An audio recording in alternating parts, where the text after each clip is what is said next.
We hear this rebuttal to our VSC presentation all the time, particularly with our buyers who are paying cash. Now let's consider how we might provide these guests with a little additional perspective. Let's think about this for a moment. Can we recall a single deal in which a cash buying guest was purchasing a vehicle and they weren't planning to carry full coverage insurance? Of course, the lenders all require full coverage insurance where financing is involved, but that isn't applicable here. There is no lien holder. Yet our cash buyer is not about to drive off the lot without full coverage, and who could blame them? We wouldn't take that chance either. Clearly, our cash buying guests are not willing to accept the risk to self-insure the outside of their vehicle. Reasonably, therefore, we may conclude that the roughly 5,000 plus covered components on the inside of the vehicle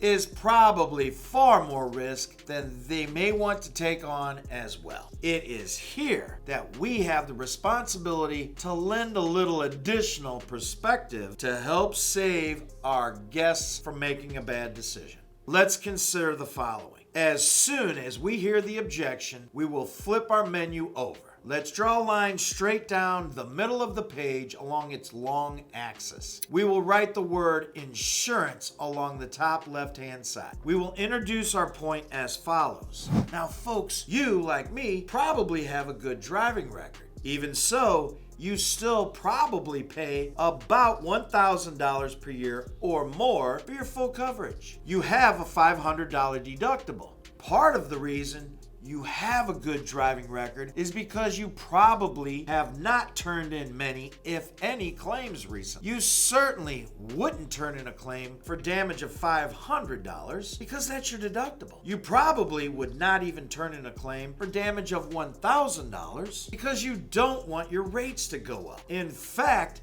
it would probably have to exceed $1,500 in damage to justify making a claim. We know that if we make too many claims, the insurance company may raise our rates or cancel us altogether. Naturally, this means we will pay $6,000 over the course of 6 years. That is, provided our rates don't increase because of inflation. And that's to cover the outside of the vehicle. And you may have passed 2 body shops and 10 repair shops on the way here today. This would seem to indicate vehicles break down far more often than they are crashed.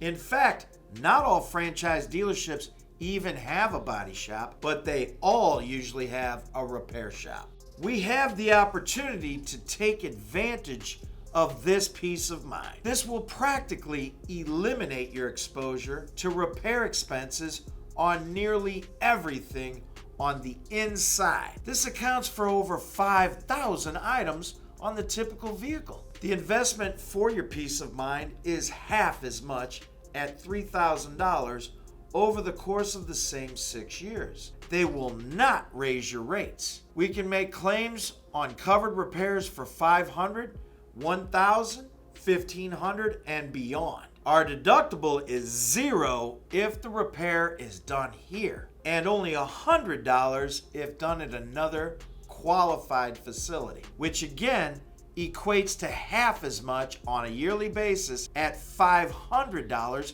for all of this. We will conclude this column's review. So, if we are possibly 5 times as likely to break down versus getting into an accident based upon the availability of services, and we aren't going to self-insure the outside of the vehicle, does it make any sense at all to self-insure the inside of the vehicle for half as much? Certainly this makes better sense for your money. Our worksheet will look something like this.